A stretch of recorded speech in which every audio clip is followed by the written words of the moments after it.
அன்னாசி பழம் இவ்ளோ சின்னதா இருக்குதா? The pineapple seems to be very small. ஏன்னா இது நம்ம சாப்பிடுற அன்னாச்சி பழம் இல்ல, அலங்கார அன்னாச்சி பழம். Because it is not the usual pineapple that we eat. It is an ornamental pineapple. Ananas cosmosus. Ananas brachydiatus. இந்த பழத்தை சாப்பிடலாம் ஆனா அதிகமா நார் இருக்கும். The fruit is edible but highly fibrous. இலையெல்லாம் நீளமா வளைஞ்சி வாள் மாதிரி இருக்கும். ஓரத்துல நிறைய முள் இருக்கு பாருங்க.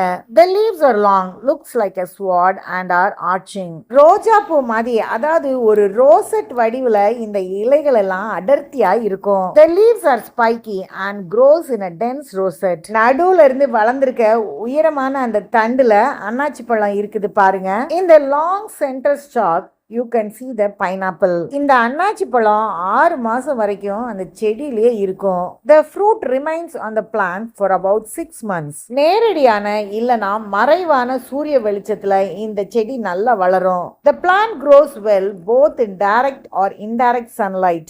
அதிக தண்ணீர் தேவைப்படாது. Minimal watering is enough. வெப்பமண்டலத்தை சேர்ந்த ஒரு செடி, அதனால குளிர் அதிகமா இருந்தா இல்லனா பனி இருந்தா தாங்காது. It is a tropical plant, so it cannot bear extreme cold or frost. தாய் செடியில இருந்து வர பக்க கிளைகள் மூலமா புது செடிகள் உருவாக்கப்படுது. The plant is propagated through pups, that is the small plants that grow near the roots of the mother plant.